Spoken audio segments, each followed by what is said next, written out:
See, I told you I'm crap at this. There's nobody over here. Okay, who's shooting at us? Oops. There's a New Orleans next to us. Repair. We'll notice that. Okay, let's kill this guy before he kills us. There we go. Okay. I did not notice that. You see, this is one of my problems. I can only focus on so many things at the same time.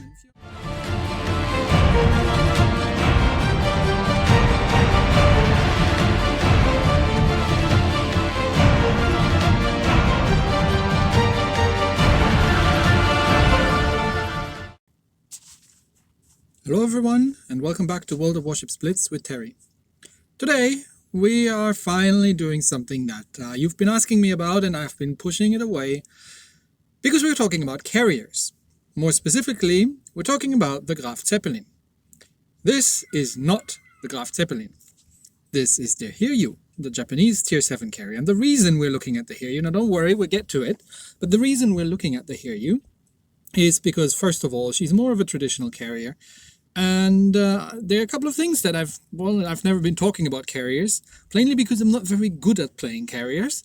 And so I decided we'll start with this one, and I'll just give you a couple of points, what I think usually is a way to play a carrier, and what carriers kind of look like, and what they kind of do. So let's go through the stats of the Hiryu, and I promise we get to the Graf Zeppelin in a minute. She's got 25,000 hit points, tier 7, same tier. 25,000 hit points, kind of like a cruiser-like, light cruiser-like armor. Not very sturdy, these things. She is reasonably quick, with over 30 knots. Takes her a while to get up to speed though, and maneuverability, given how big this thing is not great either. She does have guns. Basically, 627mm destroyer guns on each side of them, and they can only fire high explosive. They've got a 7-kilometer range, so not too great. A 6-second reload is decent. So they're kind of there to, defend yourself in a pinch, really, because normally you're not really going to use your guns on a carrier. That's not what these things are for. But if there's a destroyer coming really close to you and they're low on health, you might be able to get away with just hitting them with the guns a couple of times. The more important things on carriers, obviously, are airplanes. So we have, if you've never played carrier before, but you've definitely been at the receiving end of carriers, we've got dive bombers. Dive bombers drop high explosive bombs on the Hiryu, and they do have a 25% chance of setting fire. So while you're not doing a huge amount of damage with these things, basically it's like a large caliber battleship shell. You do have a very high chance of setting a fire, or 2 or 3 with them. So this thing's got 2 squads of 3 each. She also has torpedo bombers. And again, while you're not doing anywhere near the amount of damage you would do with, say, a ship-launched torpedo, you have a decent chance to set flat on things. And that's important. Lastly, we've got fighters. Fighters are obviously there to shoot down other airplanes. And also, again, this thing has 1 squad of 3. And they're there. They're fighters. They do fightery things. Anti-air is decent, not grand. Like, there are cruisers out there in tier 7 that have a lot better anti-air than this thing. And surface detection is, given that this thing is very large, not very great. So why are we looking at the Hiryu? So one thing that I used to do when I was playing carrier, and again, I'm not very good, so please don't take my word for all these things. One thing that I used to do when playing carrier, it was the kind of double tap, right? So you've got your dive bomber squads. You send out these 2, you try to set stuff on fire, ideally multiple times. What do people do when things get set on fire? Well, they damage control it, especially if it's more than 1 fire. What do you do next? Well, you have torpedo bombers. So the next thing, you hit them with torpedoes, hope that there's a flooding, and then they got a permaflood. So that's kind of one way how you can rack up damage in carriers that I found previously that I would use.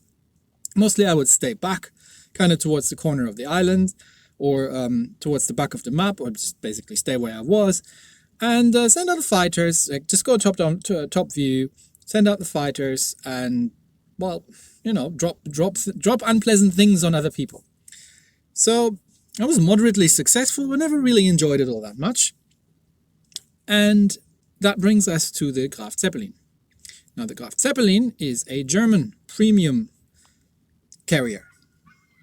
She's the only German carrier in the game. She's named after, well, Graf in German means count, so it's this Count Zeppelin, the dude who invented the flying airship thingies.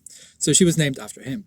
She was never operational because she wasn't quite finished yet at the time in World War II, and then the Germans weren't all that happy with how their surface warships were performing, and while they did realize that carriers are great because everybody kept sinking their stuff with carriers, and they thought, yeah, man, it would be good to have one of those, but they needed to upgrade it, and they didn't really have the planes for it, and they get heavier, and then they never really got around to use this thing in battle.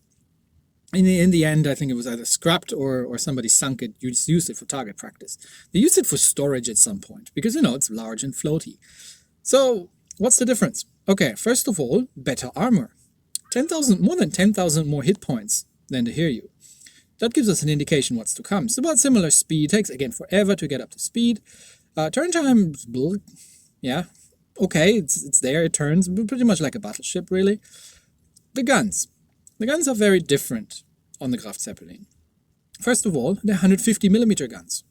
8 of them. And they're 8 on each side.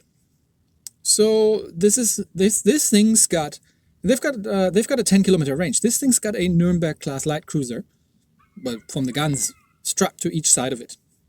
That's neat.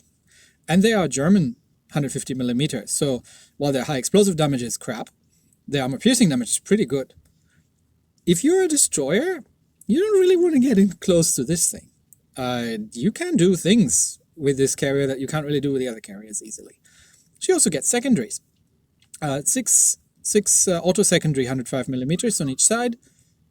And they don't do a huge amount of damage, but they're there and they shoot at things by themselves. Whatever gets in 4-kilometer range. So this is a gunship carrier, a gunboat carrier, pretty much.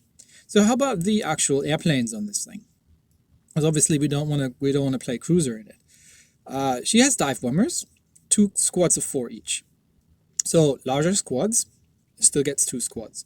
They do more damage than the Japanese ones, but you'll notice something auspiciously missing.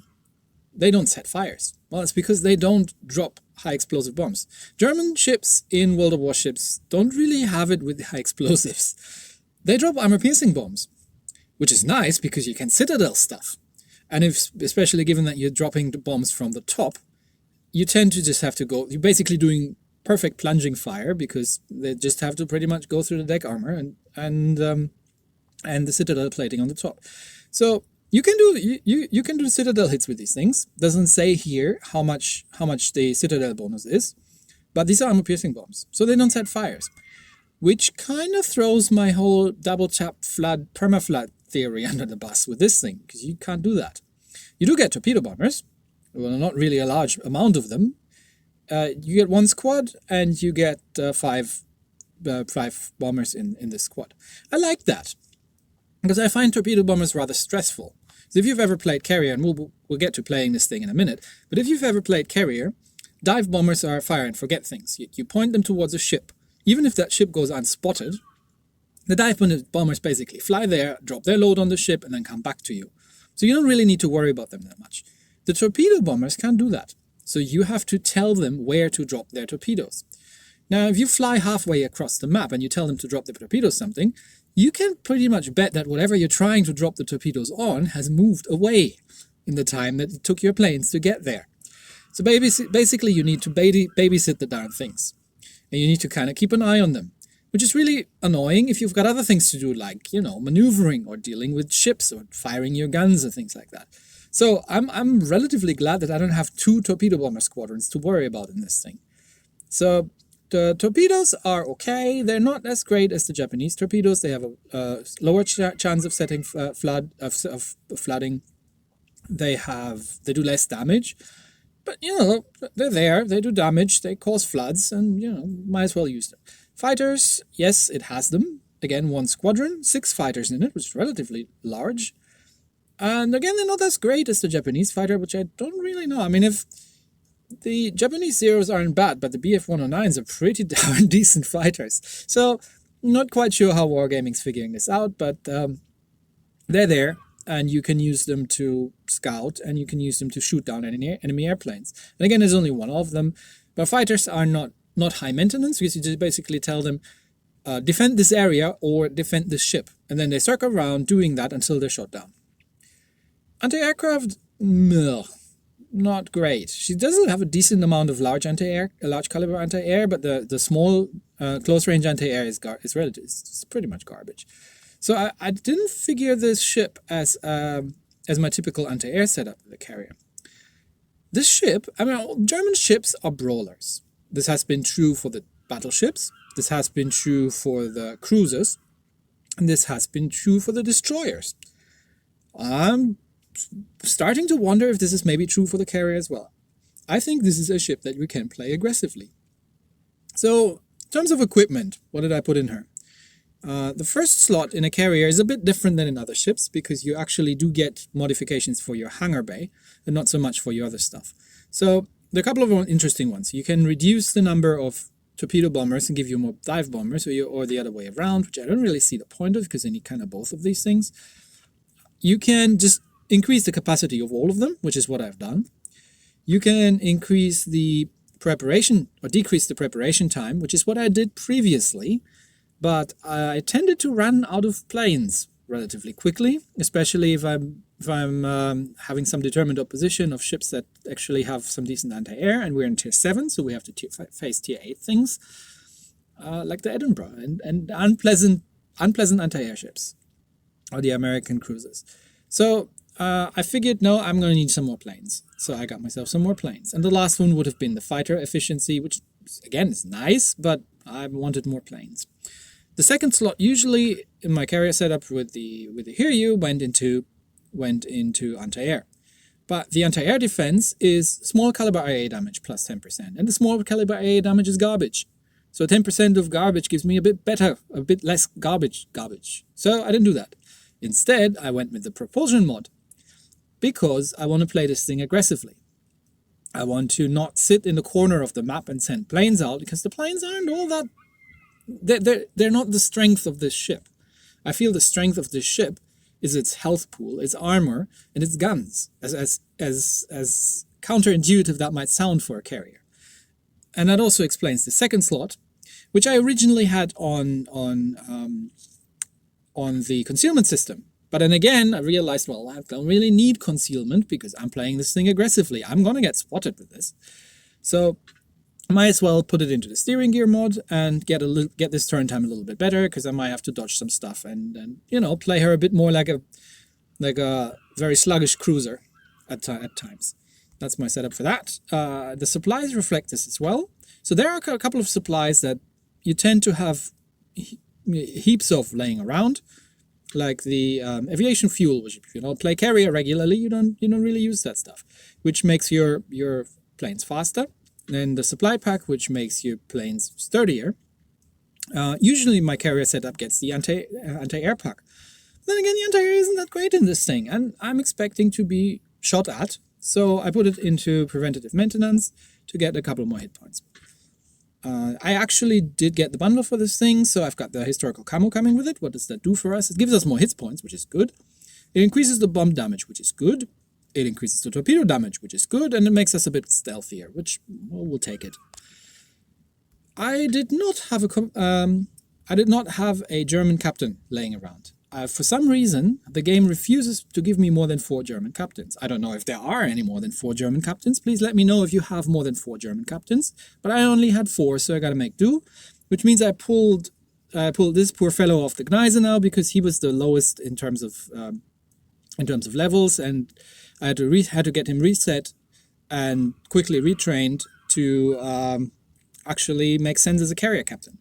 Because, well, the one thing, you don't really want the torpedo protection on these things. You probably want the aerobatic maneuvers to get the return speed up. 10% return speed sounds great.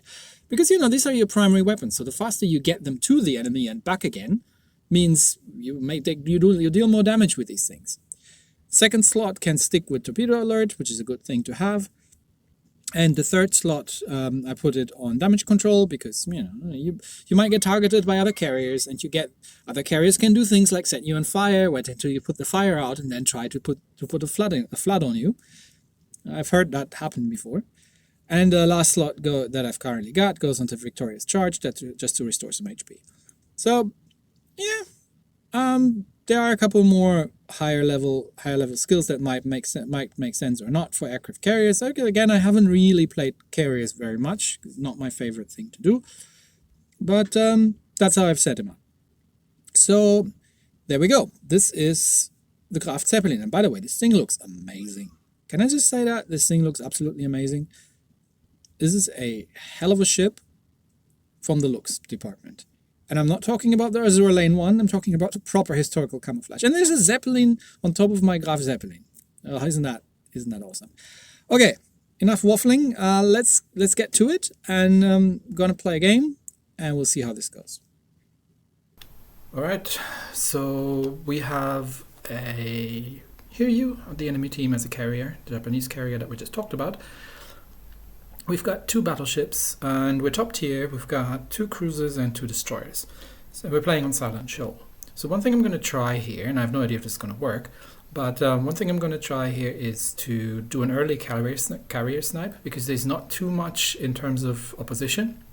And if you're lucky with the armor-piercing bombs, you can do multiple citadels on enemy carriers with the dive bombers, and you can do an enormous amount of damage early on. They're not that great against destroyers because, again, they are armor-piercing bombs, and they over-penetrate, and you do about 450 damage. But if you do citadel damage and you do about 3,000 for each bomb drop, especially on a carrier, that can surprise them and put them off balance quite a bit. So I'm going to try that. I have no idea if it's going to work. It might not work, but there's not too much anti-air in this game, so let's give it a try. The other thing, just to mention quickly, I tried recording this as I was playing, and which is what I'm usually doing. I'm usually doing the commentary while I'm playing, but this is no way. Carrier games is too involved with the switches between situational awareness, the views from the top view and the regular ship view, with aggressive gameplay and dodging torpedoes and things.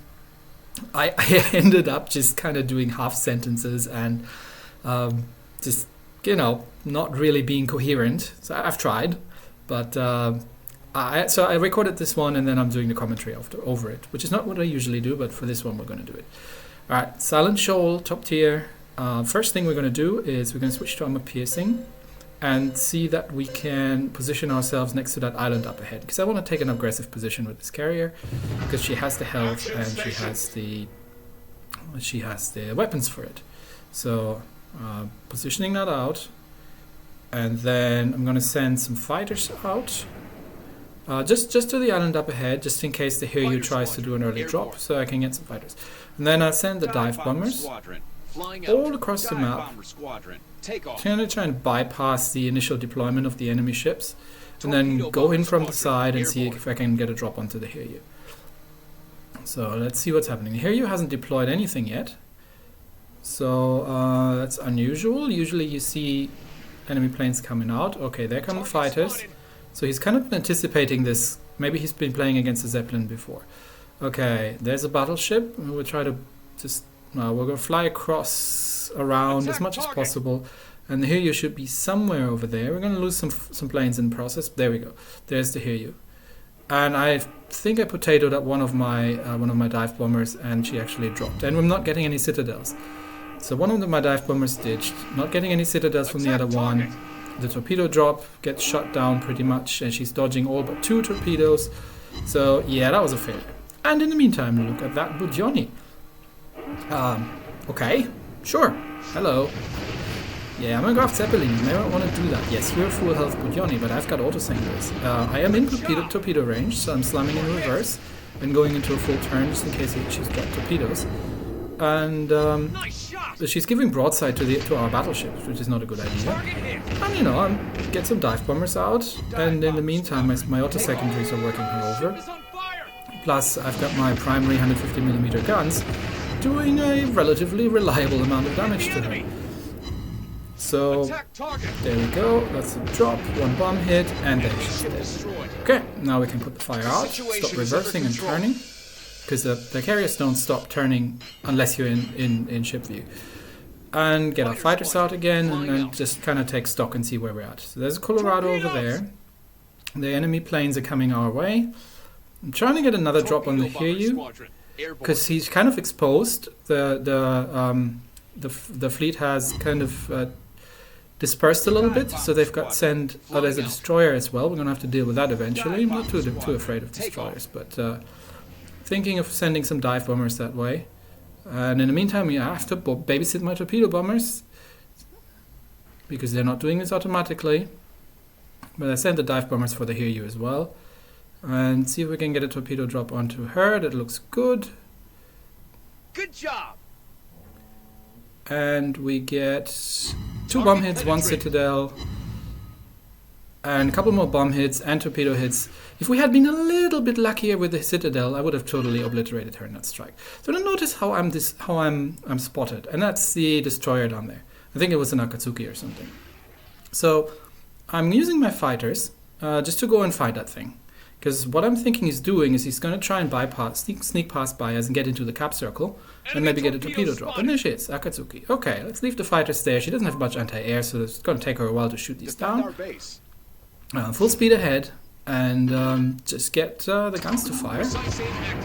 And I'm popping my sonar just to see any torpedoes that she dropped early on. And it's about this time she probably dropped torpedoes. So slamming in the brakes and go into a full turn. Into the torpedoes, and there come the 2 spreads that she was dropping at me. Yep, as expected. So she has a 3rd spread, so there should be 1 more to come. Okay, there it comes. Full ahead again. Maybe we can dodge some of these. This is 1 spread of the torpedoes. She doesn't really have a chance to sink me with that.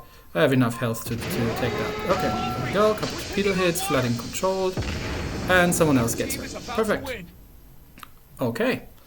So, now back to business. The enemy team's almost defeated at this point, and someone's taken out the Hiryu, and we send the dive bombers out against the battleship, and we send the torpedo bombers out against the Farragut, because, well, dive bombers don't do a great deal of damage to destroyers, because they're not high explosive, they are armor-piercing bombs. So the Farragut's kind of busy dodging shots from the battleship, so I don't think she's going to turn in. Oh, she is.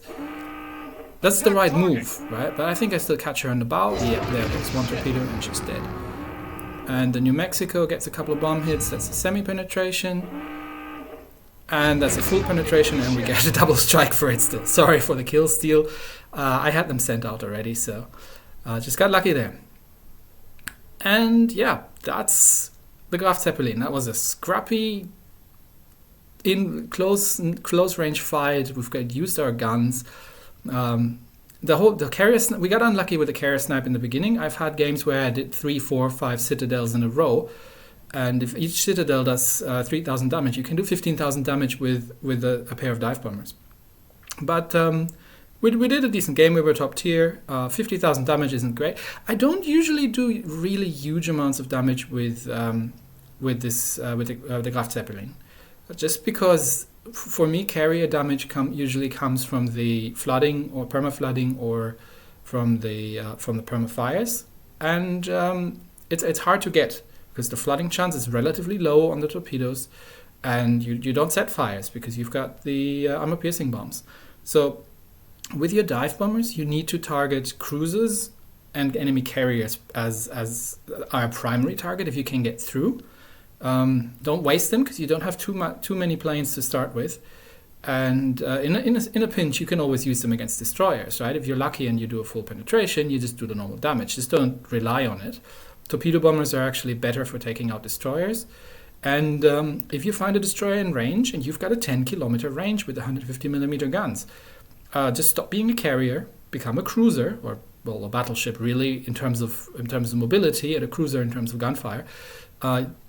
Use your hydro and just deal with the things yourself, right? You don't need planes to deal with destroyers. You really don't. I've had multiple games where destroyers were trying to get a run at me, and if they're not, even if they're full health, if you're paying a little bit attention and are kind of aware when torpedoes come in, and this is where my propulsion mod comes in as well. So if you're a little bit aware where torpedoes are going to come and you can dodge them, destroyers don't expect that. They expect carriers to not pay any attention to the minimap and basically just do plain things. And suddenly they're faced with a cruiser. That doesn't usually end very well with them. So yeah, that's the Graf Zeppelin. If you enjoy her, if you enjoy this kind of gameplay and you think you might want to go for it, she's certainly a very, very interesting carrier. She's very different from the other carriers, and I'm having fun. I have to say. I mean, I'm not a fan of carrier gameplay in general, but I'm having fun with this one, and maybe I'll get into carriers at some point. She's great fun. She's aggressive, and yeah, I like her. I think thank you for putting me onto this in the comments, and it's been an experience. So that's it for this week. I don't quite know yet what we're going to do next week, but we'll figure it out. No worries. I'll see you then. Bye.